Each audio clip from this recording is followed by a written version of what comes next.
Ռոբոտներն իրենց հրամանները սովորաբար ստանում են մարդկանցից, սակայն ինչ կասեք, եթե նրանք կարողանան գործել ինքնուրույն կամ սովորել այլ ռոբոտներից։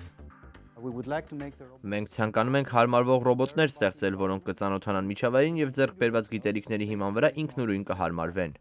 Գիտության ազգային հիմնադրամի օժանդակությամբ ինժեներ մեխանիկ Բերտ Թաները եւ լեզվաբան Ջեֆրի Հեյնսը ստեղծում են առաջատար ծրագրավորմամբ ռոբոտ, որը կարող է արձագանքել փոփոխվող իրավիճակներին։ Գիտնականներն իրենց ռազմավարությունը հիմնել են մարդկային լեզվի կառուցվածքի վրա։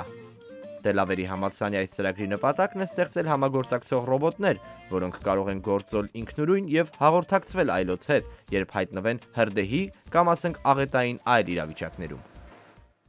Եթե երկու ռոբոտներ միասին են աշխատում, ապա կունենանք մի ռոբոտ, որ դուռն է բացում, իսկ մյուսը անցնում է նրա միջով։ Այդ առումով երկու ռոբոտները միասին աշխատելով կարող են հասնել ավելիին, քան եթե աշխատեին առանձին։ Թաները եւ Հեյնսը ասում են, որ հասկանալով, թե ինչպես են երեխաները փորձում կապակցել բառերը, կօգնի ավելի օգտակար ծրագրավորման լեզու գրել ռոբոտների համար։ Այսպես ռոբոտի նախադասությունը այն գործողությունների հաջորդականությունն է, որ նա կատարում է։ Ըստ նրա յուրաքանչյուր լեզվում կան կանոններ, թե որ հնչյուններն օգտագործել միասին, որոնք ոչ, երեխաներն այս կանոնները սովորում են խոսել սովորելիս։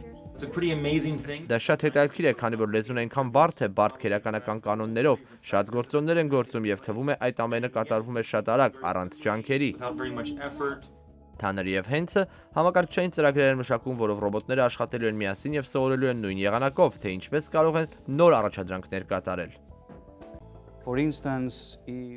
Օրինակ, եթե ռոբոտի ձեռքին արդեն որևէ իր կա, այն չի կարող մեկ ուրիշը վերցնել միաժամանակ, նա պետք է դա դնի նախքան մեկ այլ իր վերցնելը։ Մենք փորձում ենք ռոբոտներին սովորեցնել այս սահմանափակումները։ Այս դեպքերում լեզվաբանության որոշ տեխնիկաներ օգնում են։